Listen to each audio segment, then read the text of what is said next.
우리가 같이 은혜 받으실 하나님의 말씀은 사도행전 6장 1절에서 7절까지 말씀입니다.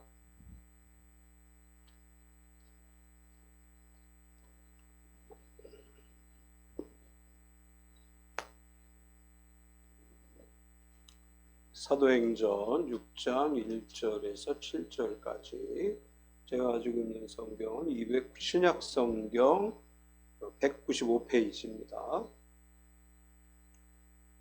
사도행전 6장 1절에서 7절 같이 합독하겠습니다.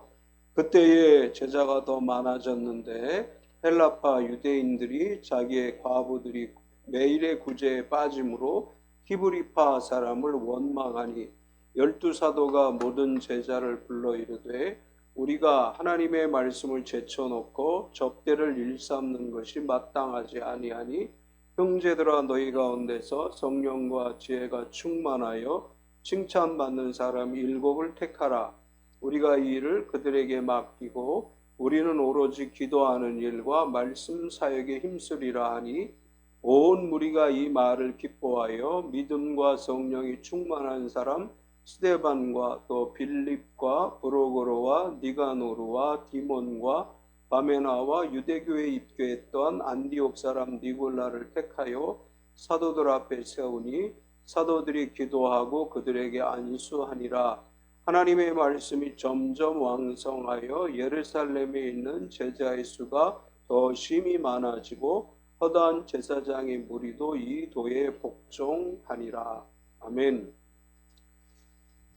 주중에 교회 인터넷이 교체될 예정입니다. 혹시 파일을 올리시는 분들은 지금 보니까 석연 안수집사님 다음 주 거까지 올라와 있는데 조태니 안수집사님 것도 올라와 있거든요.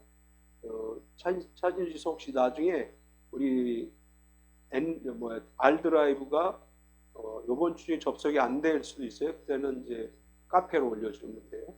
왜냐하면 이게 인터넷이 바뀌면 이제 모뎀이나 이런 게 다 바뀌면 이제 그거 포드 포워드 하고 막 이러면 이제 잘 되면 그날 다 되는데 안 되면 이제 좀 더 시간이 걸릴 수도 있어서 사전에 이제 공지를 해요. 2층에 우리 인터넷을 이제 끊었어요. 왜냐하면 이제 안 쓰니까 끊었어요. 근데 지금 이제 인터넷을 바꾸는 건 뭐냐면 소호의 그러니까 사업자용으로 그러면 5대까지 컴퓨터를 사용할 수 있어요. 지금 쓰는 거는 2대밖에 못 써요. 1대 원래 쓰는 건데 자꾸 우리가 3대, 4대 접속하니까 인터넷 회사에서 중지를 시켜서 5,000원을 더 내고 2대까지 쓸 수 있게 해서 3대 정도까지는 그냥 무리 없이 같이 작동이 되는데 이제 소호 제품으로 하게 되면 한번 조금 한 몇천 원 더 내는데 5대까지 컴퓨터를 쓸 수 있어서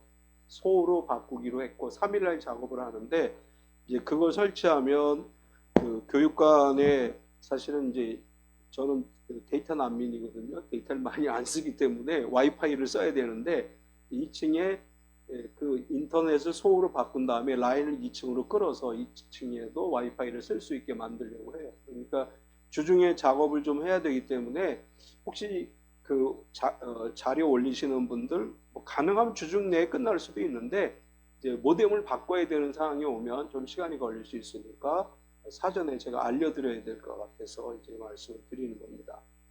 우리 지난주 오후에 예배 오후 시간에 우리 파리바게트를 꼭 가고 싶어가지고 청소하지 말고 가자. 그래가지고 이제 갔어요. 정말 잘 갔어요. 가니까 민재 형제가 금요일 날 눈 수술을 이제 했는데 또 이종순 권사님은 이제 친정 큰오빠가 돌아가셔서 장례를 치르신 거예요. 주중에. 우리가 갔더니 권사님이 너무 이제 반가워하고 아픔이잖아요. 가족을 떠나보내는 건 아픔이잖아요. 근데 민재 형제 백내장 수술을 하고 막 이제 그런 어간이라 한 2주 교회를 못 나왔는데 우리가 가서 하나님 참 정확하신 분이에요. 우리로 갈 마음을 주시고 가게 하시고 또 가서 그런 이야기들을 듣고 같이 기도하고 매 순간순간마다 우리가 생각하지 않을 때 하나님은 우리가 생각하지 못하는 순간에도 다양한 방법으로 하나님께서 알게 하시고 깨닫게 하시는 것 같아요. 우리 이제 박효구 장로님은 이 건우가 오늘 기숙사 입소하는 날이죠. 4시까지 가야 된대요. 그래서 이제 내가 건우 운전시키려고 스타렉스 주고 너 앞으로 자꾸 연습해. 스타렉스를 몰고 내려가게 했어요. 추석 때도 너 스타렉스 줄 테니까 네가 운전해. 이렇게 해서 앞으로 교회 행사 때 우리 박건우 군을 운전기사로 사용하려고 보험도 들어놓고 다 해놓고 지금 훈련시키. 건우가 몰고 가겠지? 가다가 아빠가 야 내가 할게 그러고 몰고 가는 건 아닌지 모르겠어요.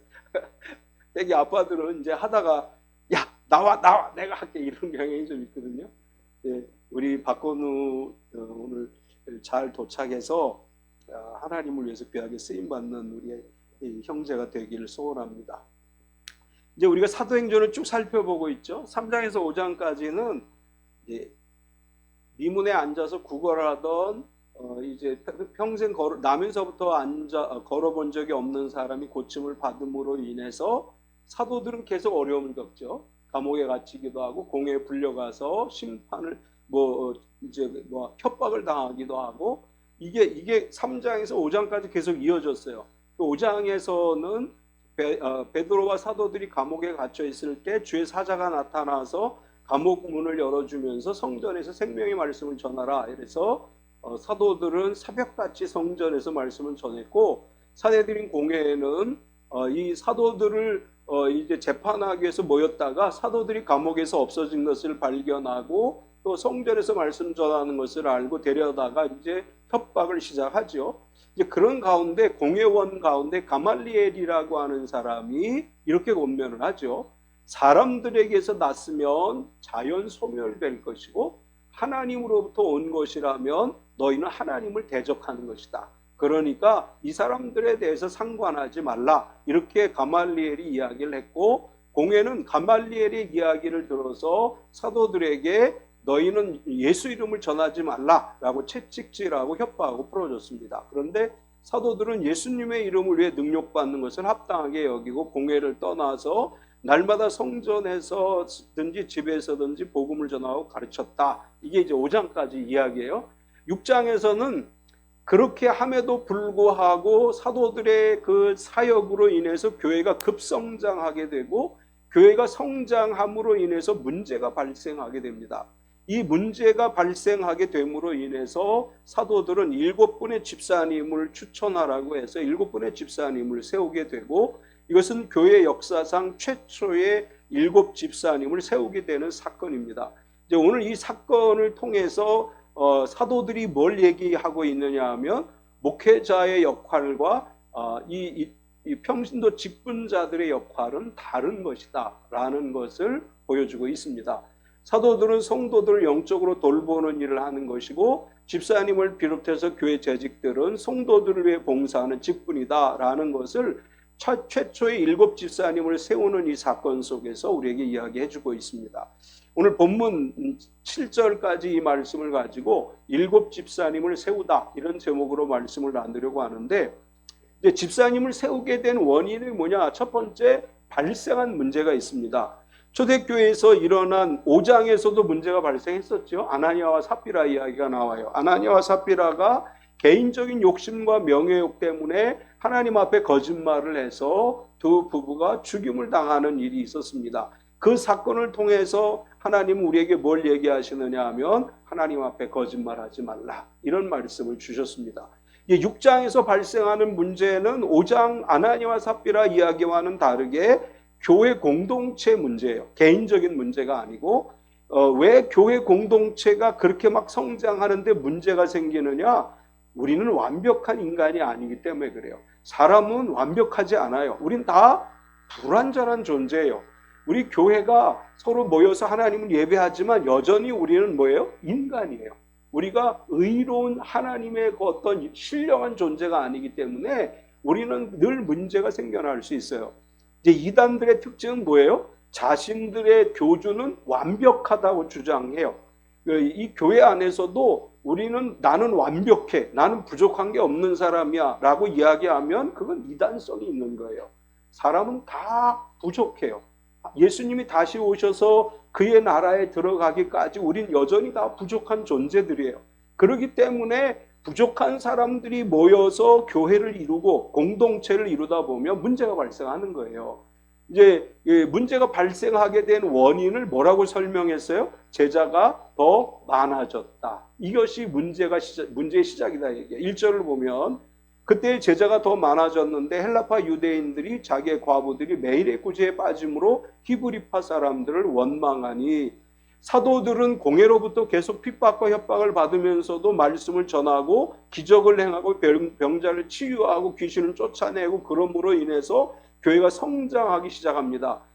그런데 이제 어떤 문제가 있느냐 하면 당시의 정치적인 상황은 우리가 잘 알고 있는 것처럼 로마의 지배를 받고 있었어요. 이제 우리도 옛날에 일본의 지배를 받을 때 어떤 현상이 일어나요? 고아와 과부가 증가했어요. 마찬가지로 로마의 지배를 받고 있던 이스라엘도 역시 고아와 과부가 증가하게 돼요. 왜냐하면 전쟁터에 끌려가기도 하고 또 이제 세금을 과도하게 내야 되기 때문에 세금 문제 때문에 뭐 문제가 발생하고 뭐 이런저런 문제들이 발생해서 홀로 된 여자분들이 많아지게 됐어요. 이제 이런 문제가 예루살렘 안에서 발생을 했고 역사적으로 보면 로마가 지배하고 예수님 시대를 예수님이 이제 십자가에 달려 돌아가시고 부활 승천하시고 그 후로부터 계속해서 팔레스틴 지방에는 기근이 오기 시작해요. 그러니까 농사가 잘 안 되는 거예요. 그래서 먹을 양식도 부족하고 세금은 로마 정부가 뜯어가고 또 헤롯도 세금 받아가고 막 성전에도 세금을 내야 되고 과도한 세금을 내야 돼요. 그러니까 돈은 없는데 세금은 많이 내야 되고 이런 여러 가지 문제들로 인해서 어려움을 겪는 사람들이 굉장히 많았습니다. 이런 때에 교회는 뭘 얘기했느냐? 희망의 메시지를 준 거죠. 병자를 고치고 하나님께서 이 땅에 이제 생명의 복음을 전하고 하나님께서 천국 복음이 이 땅에 임했다고 선포해요. 그래서 많은 사람들이 살기가 너무 어려울 때 사도들을 통해서 희망의 메시지를 받고 교회로 몰려들기 시작을 했어요. 이때 성도의 숫자는 얼마나 됐을까? 우리가 가늠할 수는 없죠. 그런데 렌스키라고 하는 학자가 있어요. 이 사람은 어떤 사람이냐 하면 다양한 연구를 통해서 종교와 사회의 관계를 분석한 사회학자예요. 이 사람의 분석에 의하면 이때 당시에 예루살렘 교회 교인은 약 2만 명에서 2만 5천 명 정도가 될 것으로 추정했어요. 이 사회학자가 조사했을 때 이 기간이 불과 1, 2년밖에 안 되는 짧은 기간이었어요. 1, 2년밖에 안 되는 짧은 기간 동안에 약 2만 명에서 2만 5천 명의 성도로 급성장을 했고 이것이 이제 사람들이 많이 모이게 되니까 그 안에서 문제가 발생하는 거예요. 우리 이제 기독교의 역사를 보면 사실은 중국이 공산화되기 전에 굉장히 기독교 부흥운동이 일어났었어요. 역사를 보면 엄청나게 기독교가 성장을 하고 엄청나게 많은 그런 역사를 이루었는데 엄청나게 교회가 성장할 때 문제가 생겼어요. 이 문제를 수습하지 못했기 때문에 중국의 교회가 무너지면서 공산화되게 됐어요. 이제 이건 뭐 기독교 역사에서 증명되어진 사실인데 이제 예루살렘 교회도 많은 사람들이 모이다 보니까 서로 갈등의 여지가 생겨나게 됐고 이 일로 인해 문제가 발생했어요. 교회가 급성장하면서 생긴 문제가 이제 이렇게 표현을 했어요. 원망하는 일이 생겼다. 1절을 다시 보면 그때 제자가 더 많아졌는데 헬라파 유대인들이 자기의 과부들이 매일의 구제에 빠짐으로 히브리파 사람을 원망하니 교회가 급성장을 했죠. 그런데 4장과 5장에서는 4장 마지막 부분과 아나니아와 삽비라 사건은 뭘 얘기하느냐 하면 재산이 있는 사람들이 자기 재산을 팔아서 사도들에게 갖다 드림에 사도들이 그 돈을 가지고 교회에 가난한 사람들을 구제했어요. 그래서 교회는 가난한 사람이 없었다라고 이야기를 해요. 4장에. 그런데 문제는 뭐냐면 사람이 이렇게 많은데 이 사람들에게 구제용품을 나누어 주는데 사도들이 이 일을 하면서 몇몇 사람들에게 부탁을 했는데 소외된 사람들이 생긴 거예요. 그러니까 구제할 때 헬라파 유대인들은 매일의 구제에서 빠졌다. 이게 뭐냐면 매일 구제품을 나눠주는데 헬라파 유대인들은 못 받은 거예요. 히브리파 사람들에게는 계속 매일매일 구제품이 잘 전달이 됐는데 헬라파 유대인 과부들에게는 전달이 안 됐다는 거예요. 왜? 헬라파 유대인은 뭐냐면 이스라엘이 아닌 다른 나라에서 살다가 온 유대인들이에요. 우리가 디아스포라라고 얘기하죠. 디아스포라였다가 유대로 돌아온 사람들이에요. 이스라엘로 돌아온 사람들이에요. 그리고 히브리파라는 건 그냥 어릴 때 이스라엘에서 태어나서 그냥 이스라엘에서 자란 사람들이 히브리파예요. 이제 헬라파 유대인과 히브리파 유대인이 왜 그러면 이렇게 이제 문제가 생겼느냐? 우리도 있잖아요. 왜 그 남미로 이민 갔다가 거기 가면 행복할 줄 알았더니 별로 아니야. 그래서 한국으로 돌아온 사람들, 뭐 해외로 이민 갔다가 돌아온 사람들, 이제 갈 때 성인이 돼서 갔거나 이런 문제가 없는데 거기서 태어나서 우리나라로 돌아오면 가장 먼저 문제가 되는 게 뭐예요? 소통의 문제죠. 언어의 문제가 생겨요. 마찬가지로 물론 유대인들은 철저하게 자기들의 언어를 가리키기는 하지만 해외에서 태어난 아이들은 그 사람들이 성장해서 예루살렘으로 돌아왔을 때 이 소통의 문제가 생기기 시작했다는 거예요. 그리고 인간 사회는 어디나 다 뭐가 있어요? 유유상종이 있게 마련이에요. 자기들끼리 어울리는 경향이 있어요. 교회 안에서도 보면 친한 사람끼리 친하고 이런 이제 현상이 그건 뭐 다 어쩔 수 없어요. 그렇죠? 인간 사회에서 그건 어쩔 수 없잖아요.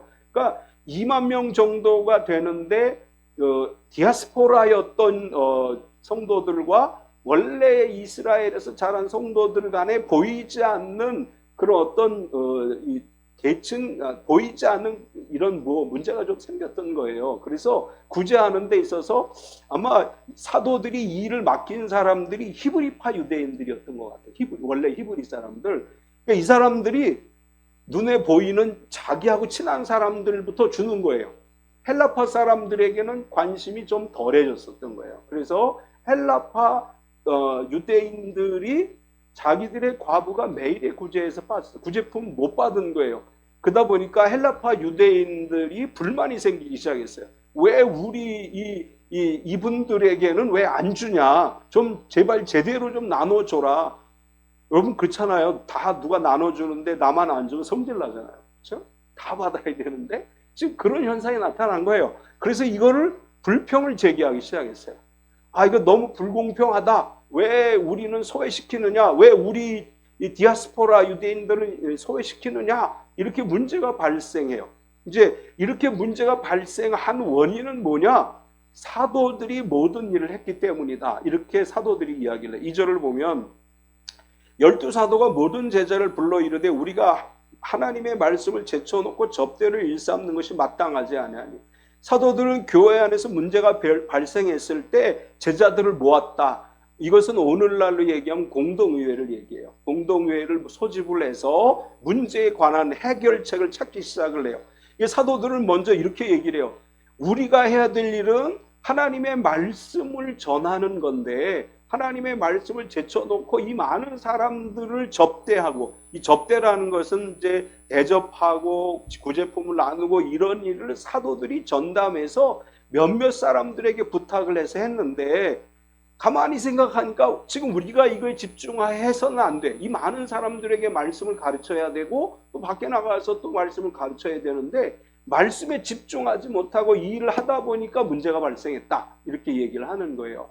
그래서 여기 접대라고 하는, 접대를 일삼다라고 하는 말의 헬라어는 디아코네인이라고 하는 단어를 썼는데 이 디아코네인은 디아라고 하는 단어와 코니스라고 하는 단어가 합쳐졌어요. 근데 디아는 뭐냐면 먼지라고 하는 뜻이고 코니스는 분주하다. 그래서 사실은 디아코네인이라고 하는 이 헬라어가 가지고 있는 의미는 먼지가 일어날 만큼 분주하다. 이런 뜻이에요. 그러니까 사도들이 말씀을 전하고 막 해야 되는데 먼지가 일어날 만큼 바쁜 거예요. 다 이걸 하려니까. 그래서 이제 이런 상황 속에서 이제 접대하는 이 일은 우리가 집중해야 될 일이 아니다. 이제 이렇게 이야기하면서 여기 이제 이 집사님이라고 하는 이 단어를 이제 어떤 단어에 시작되어지느냐 하면 이 디아코네인이라고 하는 단어에서 시작이 되는데, 이제 이 단어가 나중에는 식사나 기타 일을 섬기는 일이라고 하는 의미로 사용이 되어지고, 집사로서 봉사하는 일이라고 하는 의미로 사용이 되어져요. 영어에서 집사, 교회 집사님을 디큰이라고 하죠. 이 디큰이라고 하는 단어는 이 디아코네인에서 유래가 됐어요. 1절의 구제 디아코니아라고 하는 말도 역시 같은 단어에서 유래가 됐고, 그래서 집사님들이 교회에서 주로 하는 일은 뭐냐 하면 사람들을 섬기고 봉사하는 일이다. 이게 원어에서 의미하는 뜻이에요. 그리고 여기 접대라고 하는 말은 트라페자이스라고 하는 헬라어를 썼는데, 가난한 사람들을 돌보며 식량이나 생활용품을 나누어 주는 일이라고 하는 것입니다. 그러니까 사도들은 이렇게 얘기하는 거예요. 지금 사도로서의 우리가 해야 될 일을 못하고 여기 집중하고 있다. 그러니까 여러분들이 사실은 이 일을 앞장서서 해줘야 된다. 이제 이런 이야기를 하면서, 두 번째는 사도가 집중해야 될 일에 대해서 이야기해요. 오늘날로 얘기하면 목회자가 집중해야 될 일은 뭐냐?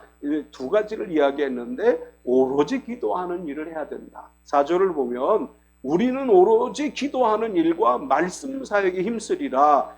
예수님이 승천하신 이후로 사도들은 마음을 같이하여 모여서 오로지 기도하기를 힘썼고, 계속해서 사도들은 기도하기를 힘썼어요. 목회자가 가장 많이 신경 많이 해야 될 일 중에 하나는 구제하고 이런 일이 아니고 기도하는 일을 많이 해야 된다. 성령으로 인도함을 받아서 성도들을 돌보기 위해서는 기도하기에 전념해야 된다. 이 사도들이 이렇게 얘기한 거예요. 오로지 기도하는 일을 해야 되는데 지금 기도에 집중하지 못하고 있다. 그리고 두 번째 사역은 뭐예요? 말씀 사역에 힘쓰는 것이다. 이렇게 얘기했어요. 4절 뒷부분에 보면 말씀 사역에 힘쓰리라. 사도들은 예수님으로부터 예루살렘에서 시작해서 예루살렘과 온 유대와 사마리아와 땅끝까지 이르러 내 증인이 되리라 말씀하셨고, 또 마태복음 28장에서는 너희는 온 천하에 다니며 만민에게 내 복음을 전하라, 모든 민족으로 제자를 삼으라, 이렇게 말씀했어요. 그러니까 가르쳐야 돼요. 목회라고 하는 것은 말씀을 준비하고 말씀 사역에 힘쓰고 말씀을 성도들에게 가르치고 전하는 일을 해야 되는데, 사도들이 이렇게 얘기하는 거예요. 너무 할 일이 많아서 말씀 사역에 집중 못하고 있다. 이제 오늘 현대 목회자들도 그래요. 막 너무 많은 일들이 있어서 말씀 사역에 집중하지 못할 때가 있어요. 근데 목회자에게는 두 가지 집중해야 될 일이 있다. 오로지 기도하는 것과 말씀 사역은 이 두 가지에 전념하는 것이 목회자가 해야 될 일이다. 그래서 세 번째로 7 집사님을 추천해 달라, 이렇게 이제 이야기를 합니다. 이제 우리는 기도와 말씀 사역에 힘쓰겠다. 그러니까 이런 성도들을 접대하고 구제하고 이런 일들을 위해서는 집사님들을 세워서 그분들에게 일을 하게 하자, 이렇게 이제 제안을 하면서, 그러면 어떤 사람들을 세워야 되느냐? 성령과 지혜가 충만해야 된다. 3절을 보면 형제들아 너희 가운데서 성령과 지혜가 충만하여 칭찬받는 사람 7을 택하라. 우리가 이 일을 그들에게 맡기고, 주님의 전에서 주님을 위해 일하기 위해서는 성령으로 충만해야 돼요. 성령 충만한 사람이 교회의 일꾼이 될 수 있습니다. 또 성령과 지혜가 충만해야 된다. 지혜는 성령의 은사이기도 하죠. 우리가 성령 충만을 받으면 하나님이 우리에게 성령의 지혜를 주셔서 우리에게 맡겨진 일을 잘 감당하게 해요. 왜 교회의 집사님들이 지혜가 충만해야 되냐 하면, 단순히 구제품을 제공하고 이런 일만 하는 것이 아니고, 교회 안에 필요한 행정이라든지 또 교회 안에서 어떤 일들을 하게 될 때 지혜가 필요한 거죠. 그래서 성령과 지혜가 충만한 사람을 선택하라. 그리고 어떤 사람을 선택하라고 이야기해요? 칭찬받는 사람이어야 한다. 칭찬받는 사람이라는 헬라어의 의미는 평판이 좋은 사람, 증명된 사람이라는 뜻이에요. 교회 안에서 하나님의 일을 하기 위해서는 평판이 좋아야 된다. 저 사람 성질머리 못돼 먹어서 저 사람 참 이렇게 평가를 받는 사람이 교회 일꾼이 될 수 없다는 거예요. 누가 보더라도 저 사람 참말로 신실한 사람이고 저 사람은 정말로 인정받을 만한 사람이야 라고 증명된 사람들이 교회 일꾼이 되어야 한다, 이런 뜻이에요. 우리가 교회에서 집사님, 안수 집사님, 또 권사님, 장로님이 되는 것은 평판이 좋은 사람이기 때문에 인정을 받아서 되는 거예요. 하나님께서는 세상으로부터도 인정받지 않는 사람을 택하는 것이 아니라 교회와 세상으로부터도 인정받는 사람을 교회 일꾼으로 세우라, 이렇게 말씀을 하셨고, 그리고 사도들은 뭐라고 얘기했느냐 하면 7사람을 택하라. 3절 뒷부분에 7을 택하라. 우리가 그 일을 그들에게 맡기겠다. 사실은 약 2만 명의 성도라고 볼 때 초대교회 7분의 집사님을 세우는 건 오늘날 관점에서 보면 되게 적은 숫자일 수 있어요. 아니, 7분이 어떻게 그 많은 일을 다 할 수 있어? 이렇게 생각할 수 있는데, 그럼 왜 처음에 집사님을 세울 때 7분을 세웠느냐? 이것은 이제 몇 가지 견해가 있는데, 첫 번째는 유대인들에게 있어서 7이라는 숫자는 거룩한 숫자요, 완전수입니다. 유대인들은 숫자가 굉장히 중요해요. 우리나라 사람들 숫자 되게 중요하잖아요. 3은 복삼이고 4는 죽을사. 그래서 옛날에 엘리베이터에 4층이 없었어요. 기억하세요? 건물을 지을 때 1층, 2층, 1층, 2층, 3층, 5층 막 이렇게 했어요. 엘리베이터도 옛날에 4층이 없는 엘리베이터들이 있었어요. 유대인들에게서 숫자가 굉장히 중요한데 7이라는 숫자는 거룩한 숫자, 완전수로 여겨졌고, 그들이 임의로 특정한 수를 택하여야 할 경우에는 7을 선택을 해요. 그러니까 무슨 숫자를 선택할래? 그러면 유대인들은 무조건 7을 선택했다는 거예요. 그래서 이제 이 유대인들의 전통적 생활관념에 의해서 7이라고 하는 숫자를 선택해서 집사님을 세웠을 것이다. 원래는 12지파, 12이라고 하는 숫자도 굉장히 중요한데 이때 사도들이 12이었죠. 그러니까 7이라는 숫자를 선택했다. 이 첫 번째로 보는 것이고, 두 번째는 유대인 관습상 특별한 문제가 발생했을 때 그 문제를 해결하기 위하여 7인 위원회가 구성되었는데, 당시 예루살렘 교회는 이런 관습을 따른 것으로 보는 견해가 있어요. 그러니까 어떤 문제가 생기면 문제를 해결하기 위한 위원회를 세울 때 7인으로 했다는 거예요. 7명, 8명이면 짝수기 때문에 이 투표를 할 때 이게 동수가 나올 수 있어요. 그러니까 항상 홀수로 위원회를 구성하게 되어 있는데, 문제 해결을 위한 위원회를 7인 위원회로 하는 관습이 있었고, 지금 문제를 해결하기 위해서 집사님을 세우는 것이기 때문에 7이라는 숫자를 했을 것이다.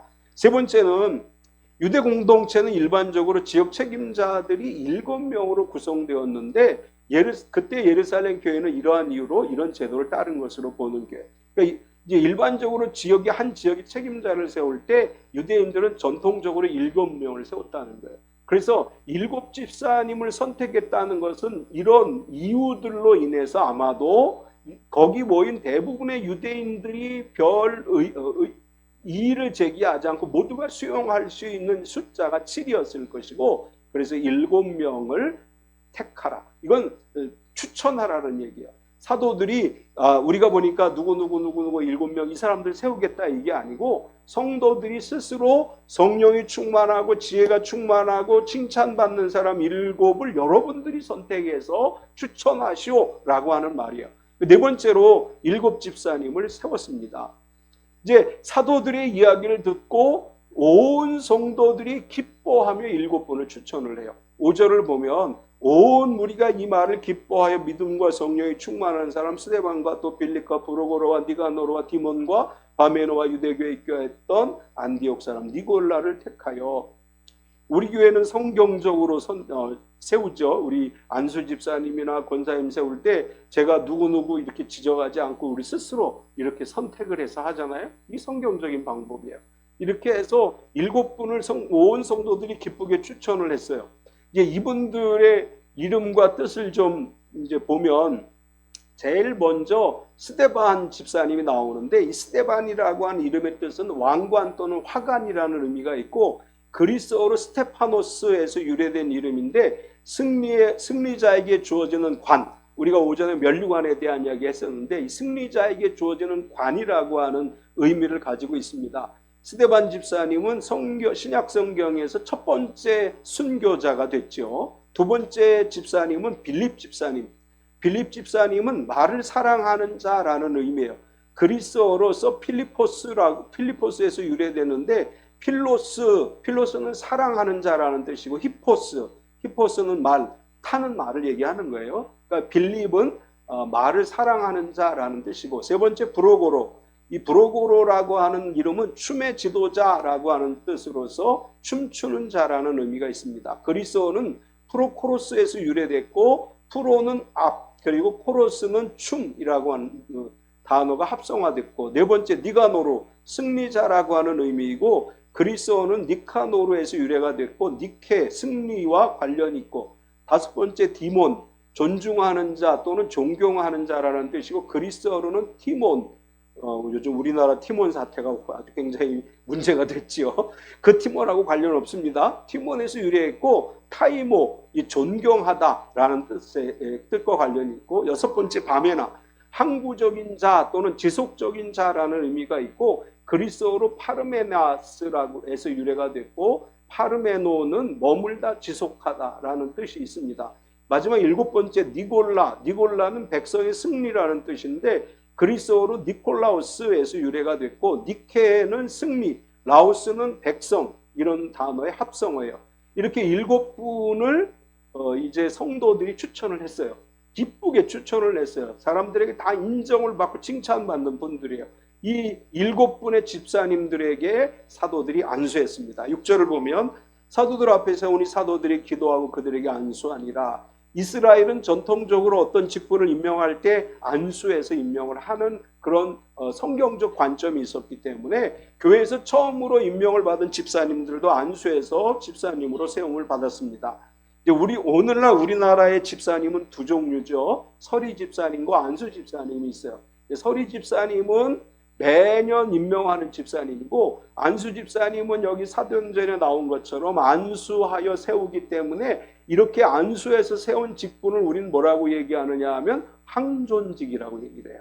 이제 한번 안수받아서 집사님이 되신 분들은 장로님이 될 때까지 그냥 계속 안수 집사님이 되는 거죠. 이제 이렇게 해서 일곱 분의 집사님을 처음으로 세우게 됐어요. 그러면 일곱 분의 집사님을 세우니 예루살렘 교회는 어떻게 됐다고 기록하느냐? 제자의 수가 더 심히 많아졌다. 이렇게 기록을 7절을 보면 하나님의 말씀이 점점 왕성하여 예루살렘에 있는 제자의 수가 더 심히 많아지고 허다한 제사장의 무리도 이도에 복종하니라. 급격하게 성도가 늘어남으로 인해 문제가 발생했고, 이 문제를 해결하기 위해서 일곱 집사님을 세웠더니 이분들이 일을 얼마나 잘했던지 교회는 더 성장했다는 거예요. 이분들이 교회를 위해서 헌신함으로 말미암아 제자의 수가 더 많아졌고, 심지어는 제사장의 무리도 이도에 복종해요.